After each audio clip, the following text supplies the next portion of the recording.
मेरा 40-50 हज़ार रुपये खोगा था, प्लस सारा सामान था, सब बेकार हो गया। सिक्योरिटी भी बिक गई साहब। मैं इसमें क्या करूं? मेरे पापा पैर से विकलांग हैं, घर पे कुछ नहीं कर पाते। मेरे घर पर झोपड़ी पड़ी हुई है, इतना सामान है, मैं कहाँ से लाऊंगा? इस सरकार के लिए इसीलिए जिताया क्या? सर हम ठेले वाले को जगह कब्जा नहीं रखी हमने। ठेले यहाँ लगाते चले जाते हैं, कुछ जगह हमने कब्जा नहीं रखी है। सरकारी की चीज सरकार अपनी लेगी। हम ठेले वाले सुबह आते हैं, शाम को चले जाते हैं। जगह तो अभी की है ना। अब मैं घर में सबसे बड़ा हूँ, मेरे घर में कोई नहीं है। मेरी माँ है और मैं हूँ। मैं सबसे बड़ा हूँ, मुझे घर भी देखना है, अपनी पढ़ाई का भी देखना है। अभी भी पढ़ाई कर रहा हूँ। अब हम लोगों का खोका नहीं रहा है, यहाँ पे जगह नहीं है, हम लोग क्या करें? योगी जी ने ये आदेश किए कि अवैध जो स्टैंड वगैरह हैं उन्हें हटाने के, ये ठेले हटाने के आदेश नहीं किए हैं। और अगर योगी जी ने ये आदेश किए तो अगली बार योगी जी की सरकार नहीं बनेगी। सरकार चाहती है कि सड़क, चौक, चौराहे साफ हों, उन पर रेहड़ी पटरी और खोके ना लगें, और दुकानदारों का दर्द है कि वो दुकान कहां लगाएं। सरकार या प्रशासन कोई बंदोबस्त करे। इस पशुपेश के बीच सड़कें साफ करने का आदेश आया तो प्रशासनिक अमला लाव लश्कर के साथ बुलडोजर लेकर निकल पड़ा। बरेली में सैटेलाइट पर सड़कों के किनारे लगे खोके, रेहड़ी पटरी की दुकानों को तहस नहस कर दिया। द लीडर हिंदी ने उन दुकानदारों और अतिक्रमण हटाने पहुंचे कर्मचारियों से बात की तो कर्मचारियों ने अपने फर्ज और दुकानदारों ने अपना दर्द बयां किया। उनकी आह और चीखें सुनकर समाजवादी पार्टी इस कार्रवाई के खिलाफ सड़कों पर उतर आई है। महानगर अध्यक्ष शमीम खान सुल्तानी के नेतृत्व में गुरुवार को दर्जनों कार्यकर्ताओं ने प्रदर्शन करते हुए निगम अधिकारियों को मांग पत्र दिया है और दुकानदारों के हक में कोई सही फैसला लेने की मांग की है। देखिए किस तरह से समाजवादी पार्टी ने अतिक्रमण के खिलाफ कार्रवाई पर आवाज उठाई है, और अब दुकानदारों का दर्द और सरकार से उनकी गुजारिश भी सुन लीजिए।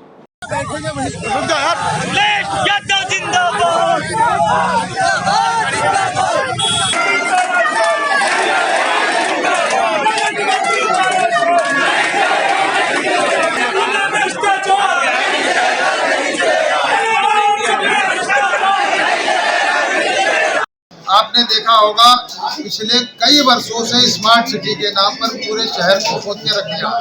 मानसून बहुत जल्द आने वाला है और हमारे शहर की सबसे बड़ी समस्या जल निकासी की समस्या है।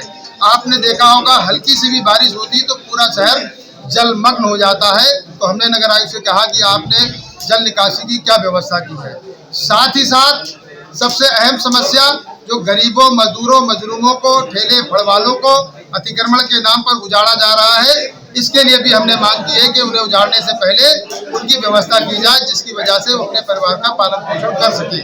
सरकार की भी ऐसी मंशा है कि उनको ना उजाड़ा जाए, लेकिन अतिक्रमण के नाम पर बहुत सा जो भेदभाव किया जा रहा है। अभी हमारे पुराने शहर की ईट बजों की किला की घटना है, बहुत से ऐसे अतिक्रमण थे, उन्हें छोड़कर मुझे एक हमारे कार्यकर्ता वर्मा जी है, उन्होंने दिखाया कि 10 अतिक्रमण को छोड़कर उसकी प्रतिष्ठान को, उनके काउंटर को, उनके टी सेट को सिर्फ इसलिए गिरा दिया गया कि समाजवादी पार्टी का झंडा वहां लगा था। नगर निगम में दिक्कत ये आ रही है, जब से योगी जी ने ये आदेश किए है, योगी जी ने ये आदेश किए कि अवैध जो स्टैंड वगैरह हैं उन्हें हटाने के, ये ठेले हटाने के आदेश नहीं किए हैं। और अगर योगी जी ने ये आदेश किए तो अगली बार योगी जी की सरकार नहीं बनेगी। बिल्कुल नहीं बनेगी, किसी शर्त पे योगी जी की सरकार नहीं बनेगी। गरीबों ने वोट देके जिताया योगी जी को। जब योगी जी गरीबों के साथ ज्यादती करेंगे तो सरकार नहीं बनेगी अगली बार योगी जी की। यहाँ सभी परिवार लगभग 50-60 परिवार के आज खोके टूटे हैं। हजारों लोग इस सैटेलाइट से पल रहे हैं, कहाँ जाएंगे वो? योगी जी बंदोबस्त करके दे इस काम में, सरकार बंदोबस्त करके दे, नगर निगम बंदोबस्त करके दे।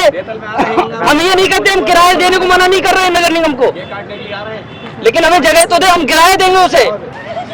ठेला लगाते हैं अपने नोट बेच के, थोड़ा खाना पीना बेचते हैं, वो भी हटा दिया। यहाँ से हटो, कोई नहीं लगेगा यहाँ पर, कहाँ जाए बताओ। तो अब क्या सरकार से उम्मीद है? सरकार से हमें तो कोई उम्मीद नहीं है। वो कह रहे हैं रोजगार देंगे, रोजगार छीन तो लिया हमारा, और क्या छीन लेंगे आप लोग? अच्छे दिन आ रहे, अच्छे कितने बढ़िया दिन है, दिन अच्छे दिन है। आप सर ये देखो गर्मी के अंदर हम यहाँ बैठे पड़े हैं, मर रहे हैं। ठेला 2-2 पैसे के लिए बैठे पड़े अपने बच्चों के लिए। खराब हालत देख लो हमारी क्या हो रही है। तो सरकार से कोई उम्मीद नहीं लग रही है? हमें कोई उम्मीद नहीं उससे। तो सरकार तो कह रही सबका साथ सबका विकास। विकास हो रहा है, आप सर आप देख लो कितना विकास हो रहा है। गरीबों पर रात पड़ रही है, कौन से कौन ठिए दिए जा रहे हैं, उन्हें कौन जगह दी जा रही है। किस तरीके से परिवार का पालन पोषण होगा, किस तरीके से करेंगे?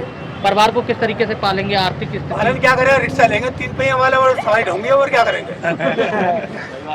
ये तो लगने नहीं देंगे हमें तो पता ही है। ये विकास क्या करेंगे, गरीबों को सत्यानाश कर दिया।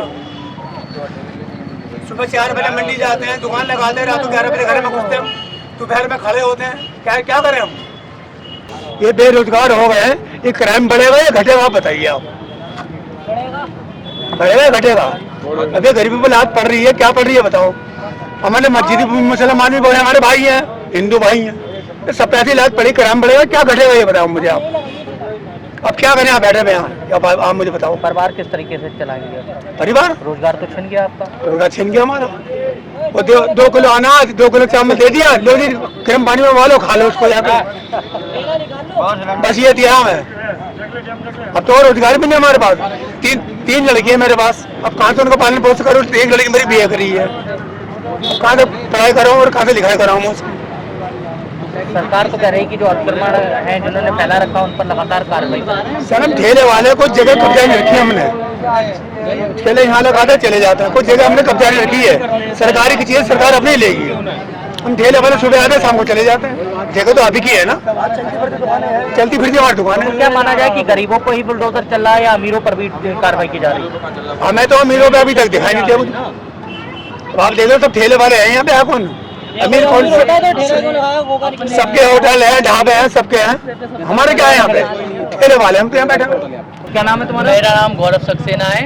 यहाँ पे पहले भी अभियान हुआ था, मैंने IPS ऑफिसर से और यहाँ के जो प्रभारी हैं, थाना प्रभारी, उन सबसे बात करी थी। हम लोग संजीव अग्रवाल पे भी गए थे और पहले भी हम नेताओं पे गए थे जब अभियान चल रहा था। मैं ग्रेजुएट हूँ और हाई स्कूल में, इंटर में मेरा फोटो आया है इसी खोखे के साथ और यहीं पे आया था, तो मुझे बहुत सराहना मिली थी। अब मैं घर में सबसे बड़ा हूँ, मेरे घर में कोई नहीं है, मेरी माँ है और मैं हूँ। मैं सबसे बड़ा हूँ, मुझे घर भी देखना है, अपनी पढ़ाई का भी देखना है, अभी भी पढ़ाई कर रहा हूँ। अब हम लोगों का खोखा नहीं रहा है, यहाँ पे जगह नहीं है, हम लोग क्या करें। और यहाँ पे सब लोगों के खोखे तोड़ दिए गए। हम लोग 1-1 हज़ार रुपये इकट्ठे कर करके, मतलब लोगों से उधार ले लेके 40,000 रुपये का खोखा बनवाते हैं और वो एक बार में बुलडोजर से तोड़ जाते हैं। अब बताइए, हम लोगों का खोखा नहीं रहेगा, हम लोगों के पास रोजगार नहीं रहेगा, तो हम लोग क्या करेंगे। आप पढ़ाई कर रहे हैं, किस चीज़ की तैयारी कर रहे हैं? मैंने आर्मी की तैयारी करी थी और बाकी पढ़ाई कर रहा था, बाकी ये मतलब CCC भी कर रखी है और मेरा एक्सीडेंट हो गया, तो इस चक्कर में मेरे पैर में राट पड़ी, तो मेरा आर्मी का सपना टूट गया।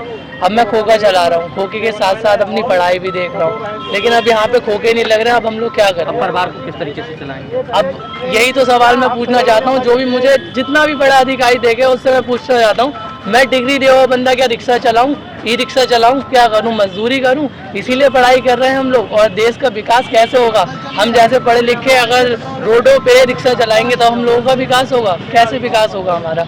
आप इस बात का जवाब दीजिए हमें। अगर हमारे लिए कोई आप काम धंधा दें, यहाँ सब लोग जितने भी हैं सब लोग बेरोजगार हैं, तब यहाँ पे ठेला खोखा लेके बैठे हुए हैं। अगर हम लोगों को आप रोजगार दे देंगे तो हम लोग यहाँ पे ठेला वगैरह थोड़ा चलाएंगे। और अगर हम लोग कर भी रहे हैं, पेट वगैरह पाल रहे हैं, इस सरकार में अगर कुछ कर रहे हैं तो उसके ऊपर भी हम लोगों पे एक्शन ले जा रहा है। हम खोखे वगैरह लगाएं तो क्या लगाएं?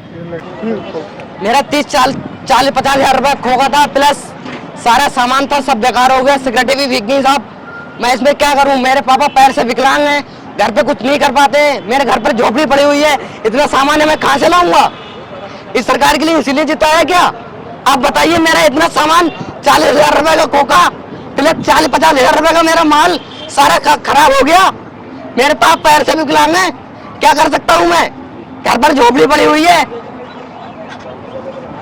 बताइए, पैर कटा हुआ है मेरे पापा का, इतना क्या कर सकता हूँ? मेरा इतना सारा सामान भीग गया, सब बोतलें फूट गई, उधर उतना माल पड़ा है। आज ही ज्यादा सामान लाया था मैं। परिवार को कैसे चलाओगे जी? परिवार को कैसे चलाओगे? कैसे चलाएंगे? अब क्या करें?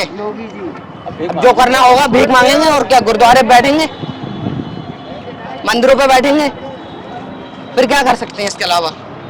परिवार में कितने लोग हैं तुम्हारे? परिवार में 7-8-9 लोग हैं। पापा क्या करते थे?